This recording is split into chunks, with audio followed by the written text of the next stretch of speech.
Commander Vex-Nine pressed his six-fingered hand against the cold metal of the observation deck's railing, watching the small blue planet rotate lazily below. Earth. What a ridiculous name for a world. The humans called their entire planet after dirt, absolutely typical of these primitive mammals. "Sir," his communications officer Ziltok chirped from behind him, "the Galactic Council is requesting an update on the human containment protocols." Vex-Nine let out a sound that could only be described as the galactic equivalent of a snort. Containment protocols for the dirt dwellers who just figured out nuclear fusion last week. "Tell the Council that my grandmother's pet slime could conquer this backwater system with a rusty asteroid and some harsh language." The bridge of the Dominion cruiser, Eternal Spite, hummed with the confident energy of a species that had conquered 17 star systems before breakfast. The HFY Empire had been ruling the galaxy for 3,000 years, and these humans, well, they were barely worth the fuel it took to fly here. "Permission to speak freely, sir?" asked Lieutenant Qax-2, his tactical officer who looked like a cross between a mantis and a very disappointed accountant. "Granted, but make it quick. I have a very important nap scheduled in 10 minutes. "Sir, the humans have been unusually quiet for the past 6 months. Our surveillance shows they've been building something in their orbital shipyards. Something big." Vex-Nine turned around, his 4 eyes blinking in sequence.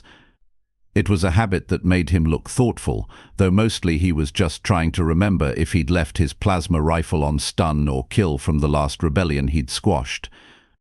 "Big, Qax-2, their entire navy consists of chemical rockets and dreams. Last month they celebrated because they managed to land a robot on their own moon without it exploding. Their idea of advanced warfare is throwing sharp sticks really, really hard." The crew erupted in what passed for laughter among the HFY, a sound like a dozen coffee grinders having an argument. But Qax-2 didn't laugh. He was staring at his scanner with the expression of someone who'd just found something very unexpected in their lunch. "Sir, I'm detecting massive energy readings from their lunar facility. Power signatures that, well, they shouldn't be possible with their technology level." "Oh, for the love of the void," Vex-Nine muttered, stomping over to the tactical station. His boots made metallic clanking sounds that echoed through the bridge like an angry tap dancer. "Show me." The main screen flickered to life, displaying a detailed scan of human space. Earth hung there like a blue marble, surrounded by the usual collection of satellites, space stations, and what appeared to be several thousand pieces of junk the humans called space debris, but everyone else called evidence of terrible piloting. But there, on the far side of their moon, something new gleamed in the artificial light of the scanner. It was enormous, stretching nearly 100 kilometers across the lunar surface. Cables, electromagnetic coils, and what appeared to be enough power generators to light up a small star. "What in the name of the Great Devourer is that thing?" Vex-Nine whispered.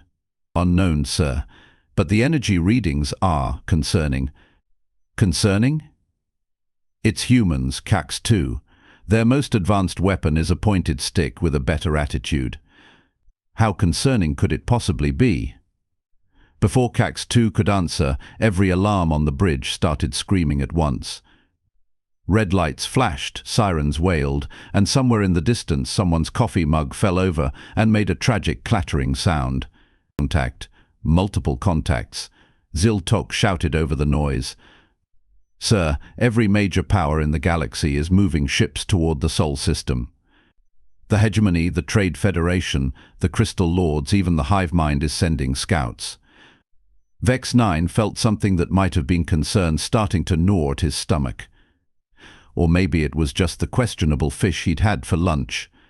"All of them? Why?" "Sir," Qax-2's voice had gone up about 3 octaves, "I'm reading massive gravitational distortions from the human lunar facility. Whatever they're building, it's bending space-time."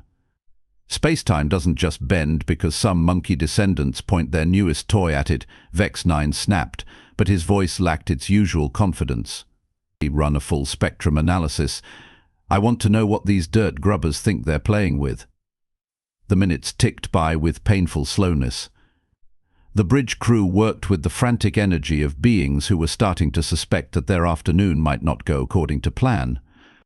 Finally, Cax-2 looked up from his console, his mandibles clicking nervously.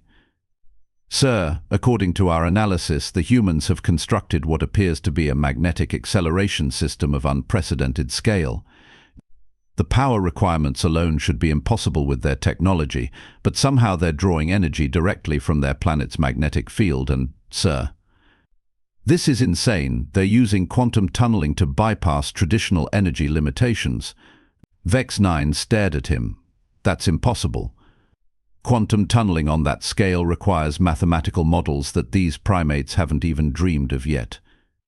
Last week they were celebrating because someone figured out how to make their coffee machines work better." "Sir," Ziltok interrupted, "incoming transmission from Admiral Krex Prime of the Hegemony Fleet. He's requesting immediate conference with all sector commanders." The main screen shifted to show the imposing figure of Admiral Krex Prime, whose species looked like someone had crossed a shark with a very angry filing cabinet. His scarred face bore the expression of someone who'd spent his entire military career conquering lesser species and was not enjoying his current state of confusion. "Commanders," Krex Prime's voice boomed across the communication channel, "I trust you're all monitoring the situation in the Sol system. Our science division has completed their analysis of the human construction project." "And?"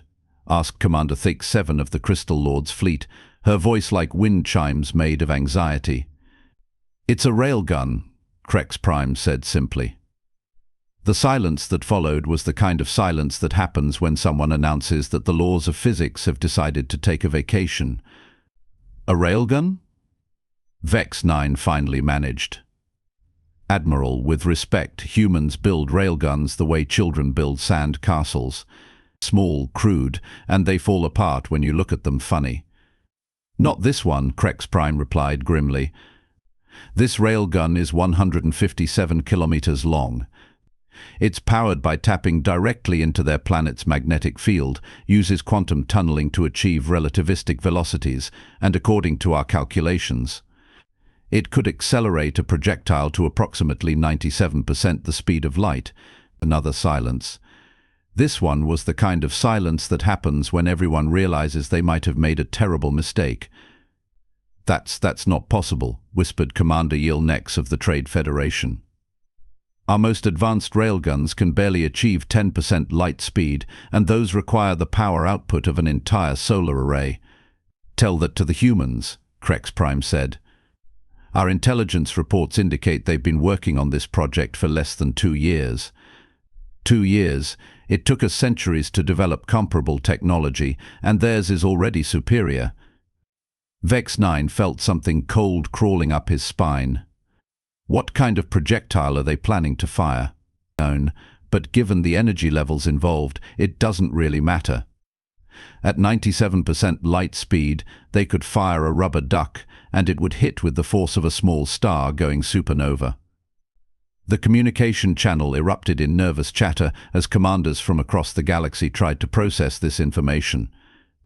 The humans, the same species that had been classified as harmless primitives, just months ago had somehow leapfrogged thousands of years of technological development overnight.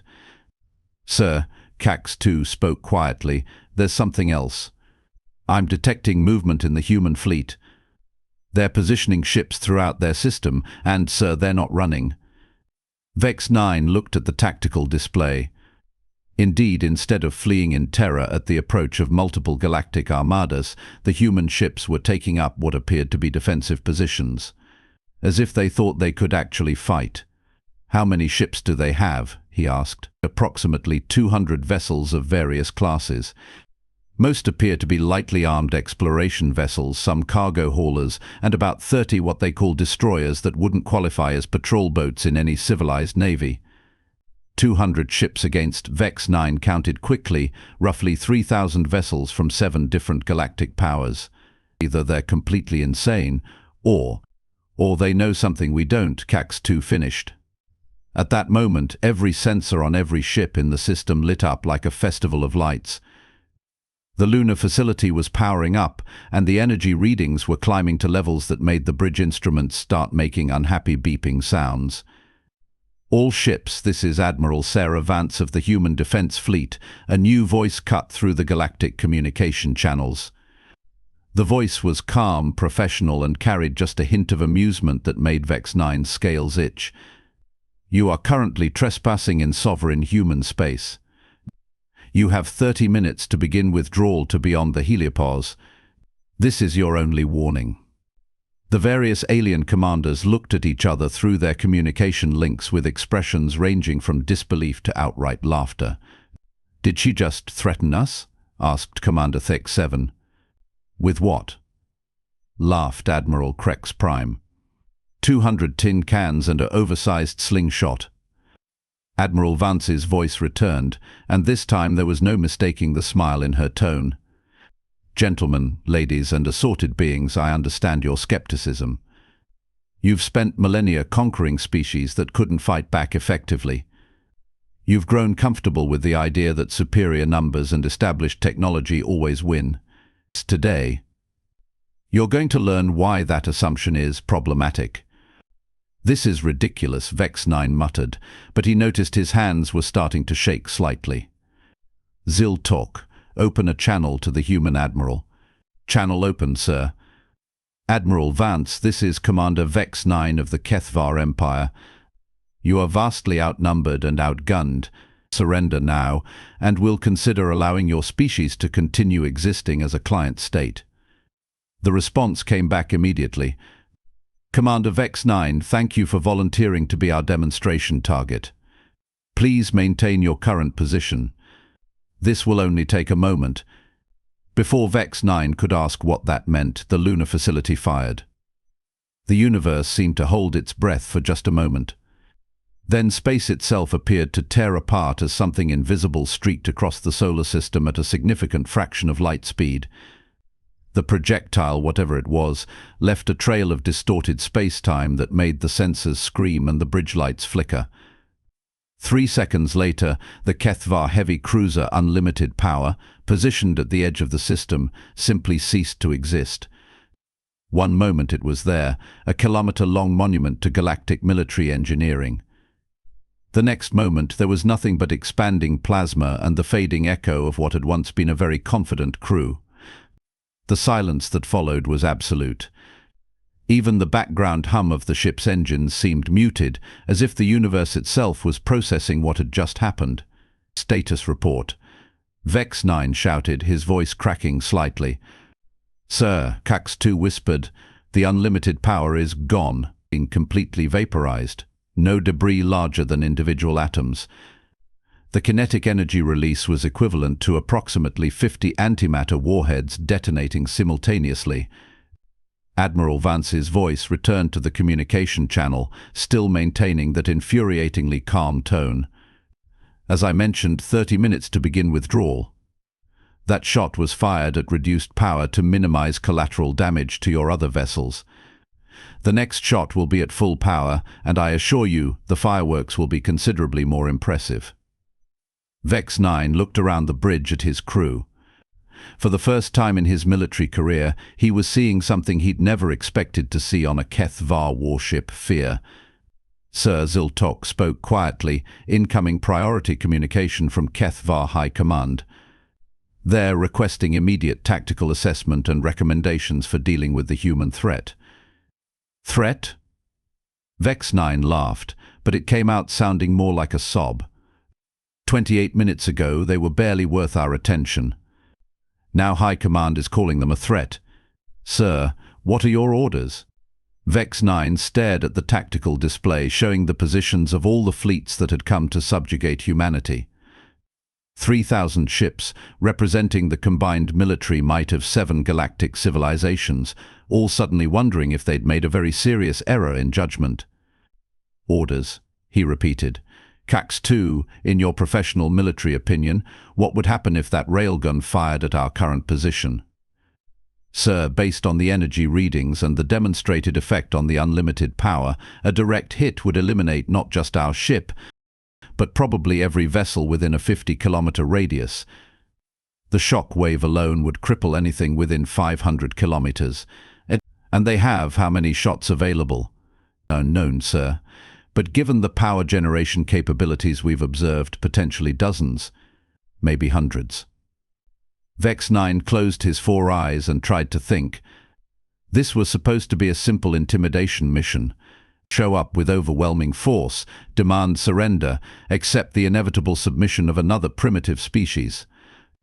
It was a routine that had worked flawlessly for 3,000 years, except the humans had apparently decided not to read the script. Commander Vex-Nine. Admiral Vance's voice interrupted his thoughts. 25 minutes remaining. I should mention that we've targeted your fleet's flagship as the next demonstration. Nothing personal, of course.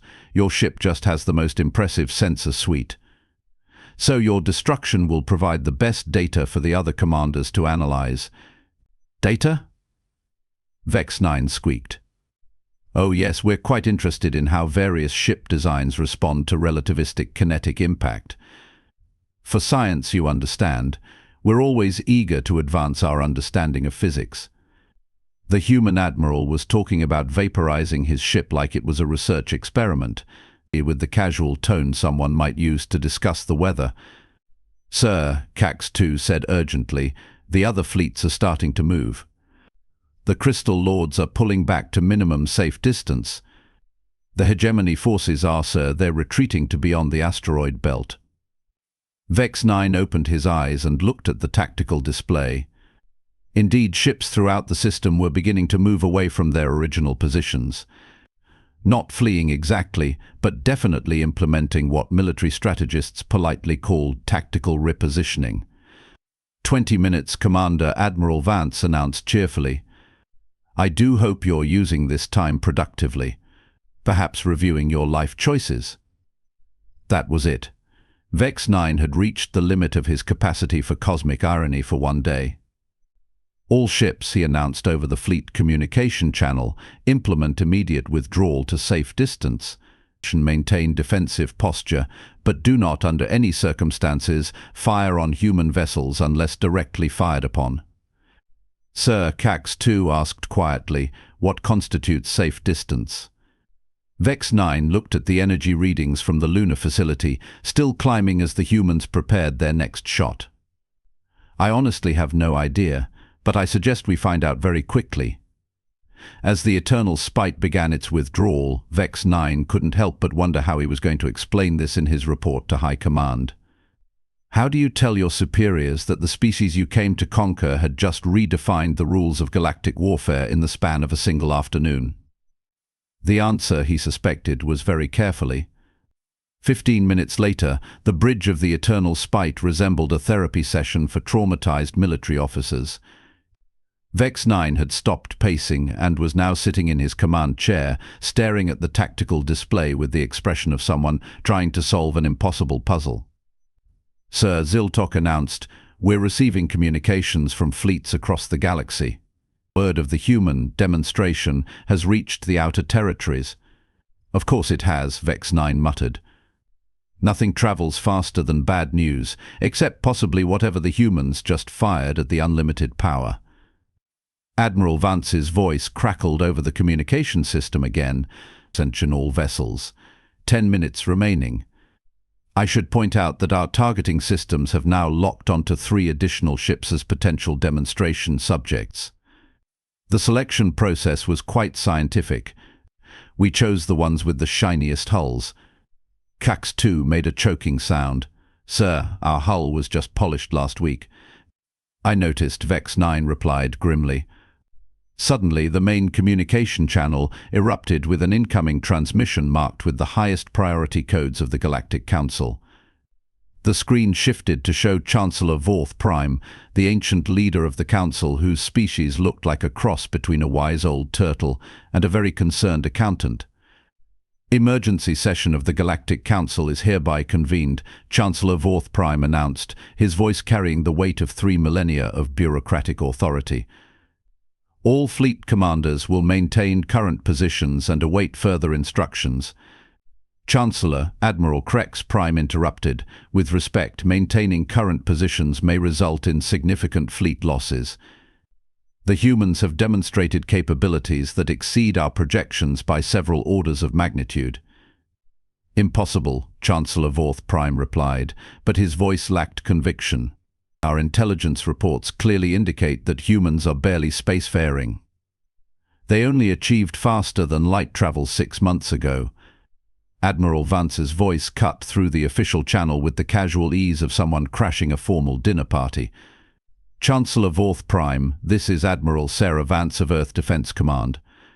I believe you gentlemen are discussing us. The silence that followed was the kind of silence that happens when someone realizes the people they've been talking about have been listening the entire time. Admiral Vance, Chancellor Vorth Prime said carefully, the Galactic Council recognizes the sovereignty of developing worlds. However, your recent demonstration has raised concerns about galactic stability. Our demonstration. Admiral Vance laughed, and the sound made Vex-Nine's antennae twitch nervously. Chancellor, your fleets arrived in our system without invitation, without warning, and with what can only be described as hostile intent. We simply chose to clarify our position on uninvited guests. 8 minutes, she added cheerfully. Admiral, Chancellor Vorth Prime tried again. Perhaps we could arrange a diplomatic meeting to discuss this situation. The Council is always willing to negotiate with emerging civilizations. Negotiate? Admiral Vance's tone shifted, becoming sharper.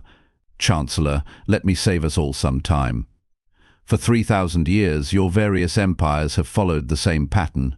We find a species that looks weak, demand submission, and when they refuse, conquer them. You've done it to the Veltari, the Nordak, the Sheath, and dozens of others. Vex-Nine felt his stomach drop. The humans knew about the conquered species. All of them. However, Admiral Vance continued, we've had the benefit of studying your methods. We've learned from the mistakes of those who came before us. And we've prepared accordingly. 6 minutes. Commander Vex-Nine of the Trade Federation spoke up, his voice shaking slightly. Admiral, surely you understand that destroying our ships will only bring larger fleets. The galaxy will not tolerate threats to established order. Commander Vex-Nine, Admiral Vance replied, you're absolutely correct. That's exactly what will happen. Larger fleets will come. More ships, better weapons. Probably some very impressive speeches about duty and honor and the natural order of things. And when they arrive, she continued, her voice taking on a tone that made the bridge temperature seem to drop several degrees, we'll be ready for them too. Quax 2's mandibles started clicking rapidly. Sir, I'm detecting new energy signatures from the human system. Multiple signatures. Vex-Nine looked at the tactical display and felt what little hope he had left die a quick, quiet death. 3 more installations were powering up. One on Mars, one in Earth's asteroid belt, and one that appeared to be floating freely in space near Jupiter. 4 minutes, Admiral Vance announced. Oh, and gentlemen, you might want to take note of our other defensive installations coming online. We wouldn't want anyone to feel left out of the festivities. Other installations? Chancellor Vorth Prime whispered. Indeed, we've spent the last 18 months building a rather comprehensive network of railgun installations throughout our system, each one capable of the same performance you witnessed earlier. Think of it as a neighborhood watch program with relativistic projectiles. The communication channel fell silent except for the sound of various alien commanders making distressed noises in their native languages. 2 minutes, Admiral Vance said. Commander Vex-Nine, you have the honor of being our primary target. Any last words for the historical record? Vex-Nine stood up slowly, his 4 legs feeling unsteady. In his long military career, he had faced many dangerous situations, but never one where his opponent treated imminent destruction like casual conversation. Admiral Vance, he said, his voice surprisingly steady, may I ask one question before you vaporize me and my crew? Of course. Professional courtesy. How did your species develop this technology so quickly? 6 months ago, you were struggling with basic interstellar travel. How did you leapfrog thousands of years of development? Admiral Vance's laugh carried a note of genuine amusement. Commander, you've been watching us for months, studying our technology, analyzing our capabilities. But you made one critical error. Which was? You assumed we were working alone. The statement hung in space like a puzzle piece that suddenly made a terrible picture complete. The Veltari, Cax-2 breathed. The conquered species. They're not extinct. Very good, Admiral Vance confirmed. The Veltari, the Nordak, the Sheath, and 16 other species you thought you'd eliminated. Turns out, when you spend centuries conquering civilizations, some members of those civilizations tend to survive. And some of them eventually find their way to places like Earth. Vex-9 felt the universe tilt sideways. Refugees with very advanced scientific knowledge and a profound motivation to ensure that what happened to their species never happens again. Funny how that works. 1 minute. Chancellor Vorth Prime's voice cut through the revelation with the desperate authority of someone trying to prevent a disaster. All fleets, immediate withdrawal. Emergency Protocol 7 Alpha. The full retreat to minimum safe distance. Across the solar system, 3,000 warships began the fastest retreat in galactic military history. The orderly formations that had arrived with such confidence dissolved into what could politely be called aggressive repositioning and more accurately described as panic. 30 seconds, Admiral Vance announced. Commander Vex-9, I'm afraid your retreat is too little, too late. However, I am prepared to offer you a deal. What kind of deal? Vex-9 asked, though he wasn't sure he wanted to hear the answer. Surrender your ship and crew. You'll be treated according to galactic conventions for prisoners of war. Your ship will be studied, your crew will be well cared for, and eventually you'll be returned to your empire with a message. 10 seconds. What message? That the age of easy conquest is over. 5 seconds. Vex-9 looked around his bridge one last time. His crew was staring at him with expressions that managed to combine hope, terror, and resignation in equal measure. 4. I surrender, he said quickly. 3. 2. 1. The lunar installation fired again, but this time the projectile streaked past the eternal spite at a distance of exactly 1 kilometer. Close enough that the ship's sensors screamed warnings about gravitational distortion and electromagnetic interference, but far enough away that they remained intact. The projectile continued its journey across the solar system and struck an uninhabited asteroid approximately the size of a small moon. The asteroid didn't explode, it didn't shatter. It simply ceased to exist, leaving behind a rapidly expanding cloud of superheated plasma and a lot of very disturbed space-time. Well, Admiral Vance said cheerfully, that was refreshing. Commander Vex-9, please prepare for boarding. The rest of you gentlemen have approximately 12 hours to clear our system before we start getting impatient. Admiral, Chancellor Vorth Prime interrupted. The Galactic Council demands immediate negotiations to resolve this crisis. Oh, there will be negotiations, Admiral Vance replied. But not the kind you're expecting. You see, we've been in contact with the free colonies, the refugee settlements, and the resistance movements throughout your territories. Turns out your empires aren't as stable as you thought.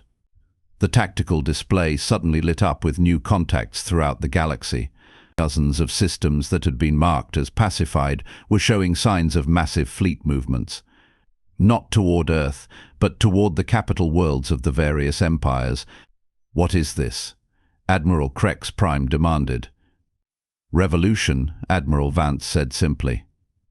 We've provided our new railgun technology to every resistance movement and refugee fleet in the galaxy. By our calculations, your home systems are currently under attack by forces equipped with weapons identical to ours. The communication channels erupted in chaos as commanders frantically tried to contact their home fleets, only to discover that their long-range communications were being jammed by sources unknown. Impossible. Chancellor Vorth Prime shouted. You cannot have distributed such advanced technology so quickly. Chancellor, you really need to pay better attention. We've been talking to the survivors of your conquests for over a year. Did you think they'd just sit quietly while you planned to add another species to your collection? Vex-Nine slumped in his command chair, finally understanding the full scope of what had happened. The humans hadn't just built a weapon. They'd built a revolution. "The boarding shuttles are approaching your ship, Commander," Admiral Vance announced. "Please instruct your crew to offer no resistance. I'd hate for anyone to get hurt during what should be a perfectly routine prisoner transfer." Through the bridge viewports, Vex-Nine could see the sleek human shuttles approaching. They moved with the confident precision of a species that had just rewritten the rules of galactic warfare in a single afternoon. "Sir," Cax-2 asked quietly, "what do we do now?" Vex-Nine watched as 3,000 ships from 7 different empires fled the Sol system in what would undoubtedly be remembered as the most humiliating retreat in galactic history.